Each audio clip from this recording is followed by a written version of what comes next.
volumen importanteak dituzte, oso ikusgarriak dira, beraz pertsona ez da isilean pasatuko. Oso bitxi potenteak direla eta orduan pertsonak asko jarri behar du bere aldetik bitxi hauek erabiltzeko.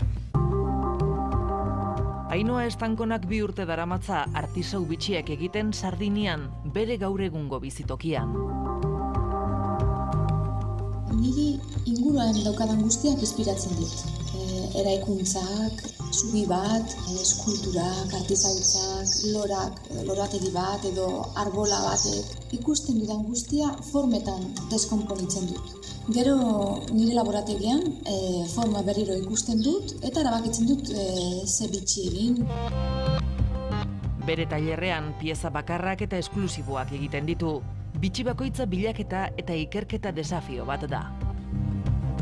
Nik nire bitxi forma ematerakoan eskulture batek bila ditzazken kontzeptuen atzetik ibiltzen naiz. Argia, espazioa, hutsunea, volumena, gauza horiek hartzen du kontutan asko. Bitxi hauek aldean eramaten diren artelanak dira.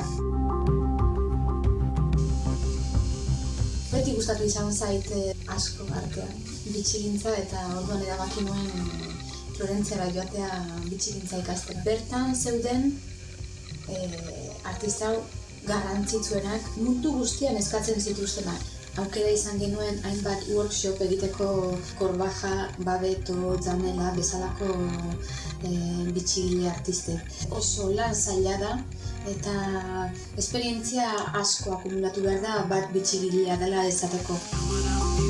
Ainhoa Estankonak bitxien 2 linea dauzka. Urrezko bilduma bat eta alabastrozko pieza multzo bat, nortasun handiko harrizko eraztunak. Alabastroa zilinduraturik egiten nintzen ez txillidaren eskulturak ikusi eta gero erabaki nuen probatu egin behar nuena bera lantzen ikusteko zer irten liteken. Bere sorkuntza berriak Bilboko Guggenheim Museoko dendan izango dira salgai. Nire gauzak batez ere Italian eta Alemaniako galeria batzutan daude ikusgai, baina inoiz ez dut Euskal Herrian nire gauzarik erakutsi eta niretzako hori oso garrantzitsua eta oso berezia.